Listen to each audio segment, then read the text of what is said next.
Avez-vous entendu dire qu'on vit ce que l'on choisit et que finalement, quand on veut quelque chose, on peut l'avoir? Est-ce que vous vous êtes senti du coup peut-être un peu coupable de pas toujours vivre les événements que vous voulez? Et puis quelquefois, quand on vit quelque chose de difficile, comment pouvoir accepter que quelque part on les choisit? Alors voici dans cette vidéo quelques petites astuces pour en tout cas bien différencier et peut-être mieux comprendre cette phrase « on vit ce que l'on a choisi ». Bonjour, je suis Véronique Chaput, sophrologue, praticienne en hypnose et bioénergétique, et dans cette vidéo effectivement j'aimerais qu'on puisse reprendre, en tout cas que je puisse vous donner quelques astuces pour mieux comprendre cette phrase. Effectivement, dans le développement personnel, on part du principe que l'âme, avant de venir s'incarner sur Terre, elle a choisi de vivre certains événements qui ont pour but de la faire grandir, de la faire évoluer. C'est un petit peu comme si on avait une colonie de vacances et qu'on fait des études et puis on choisit dans quelle école, on choisit dans quelle classe, on choisit dans quelle option. Ou si on prend l'exemple de la colonie de vacances, quelle option, qu'est-ce que je vais avoir envie de vivre comme expérience quand je vais aller dans cette colonie de vacances. Par contre, on est bien d'accord que quand l'âme choisit ça, elle ne voit pas, par exemple si on prend l'idée de la colonie de vacances, elle ne voit pas tout ce que ça va engendrer, c'est-à-dire peut-être que pour apprendre à faire de la voile, peut-être qu'il va y avoir un apprentissage difficile. Mais au final, elle va se faire plaisir pour faire de la voile. Si on est sur l'exemple de l'école, peut-être que l'âme, quand elle choisit, effectivement, elle ne voit pas tous les devoirs qu'elle va avoir à faire, mais juste le plaisir de savoir écrire, de savoir lire, de pouvoir choisir une option qui va lui permettre de vraiment évoluer. Donc déjà, il faut que vous partiez de ce principe que, effectivement, si notre âme, elle choisit, ça reste d'un point de vue inconscient. Et du coup, quand on va faire le parallèle dans notre vie d'humain, c'est vraiment cette notion de responsabilité, en aucun cas la culpabilité. Je vois certaines personnes qui, quand on leur explique ça, du coup se sentent un peu coupables de ne pas être suffisamment heureux, de ne pas être capables de changer les événements, de rester pauvres, de rester dans leur travail alors qu'elles aimeraient avoir un autre travail. Et du coup, ça renvoie à quelque chose qui est plutôt négatif.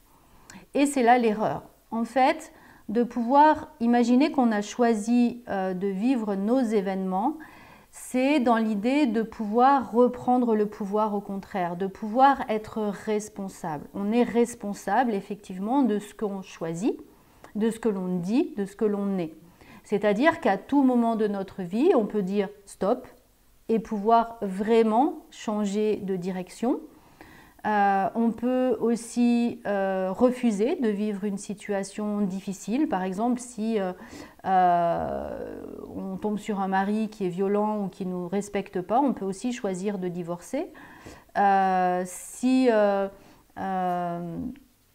j'ai envie de vivre dans un autre pays de la France parce que je ne suis plus en adéquation avec la politique, je peux choisir de partir.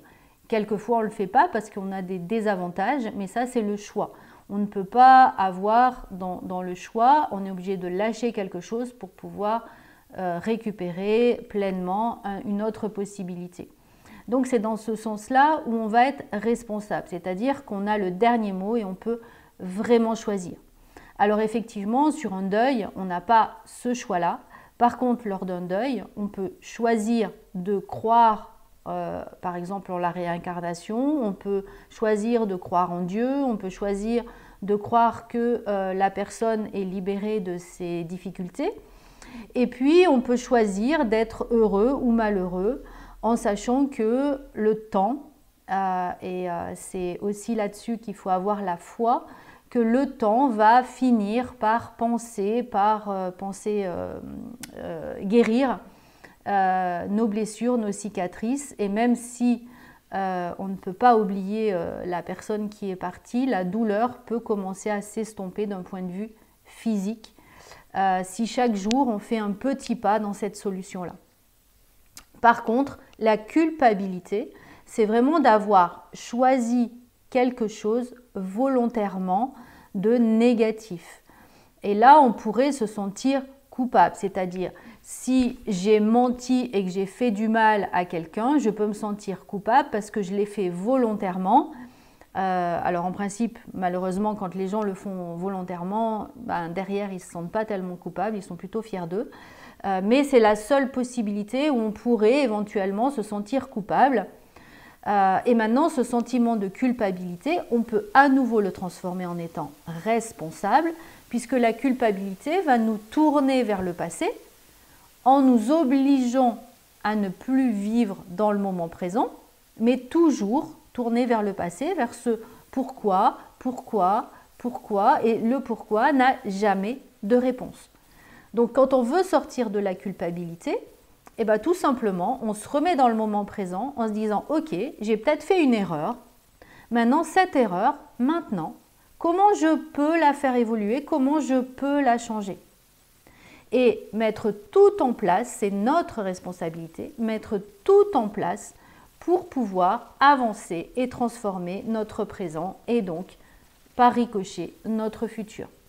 Donc la responsabilité, c'est j'ai le choix là, maintenant, de pouvoir choisir quelque chose de différent, choisir de quitter mon travail, choisir de quitter mon mari, choisir de changer de maison. Ça, c'est nos choix actuels. J'ai envie d'être heureuse, j'ai envie d'être triste, j'ai envie d'être en colère. À chaque minute, on peut choisir quelque chose de différent. La culpabilité, on va juste regarder le passé, donc on ne peut absolument rien faire, rien changer. Et le seul moyen de changer la culpabilité, c'est d'être à nouveau responsable et de façon à ouvrir notre futur. Voilà, j'espère que ces quelques astuces et données pourront vous être utiles. En tout cas, moi je vous invite simplement à pouvoir choisir et de sortir de cette pseudo-culpabilité pour enfin avoir la vie dont vous rêvez. Belle journée à tous!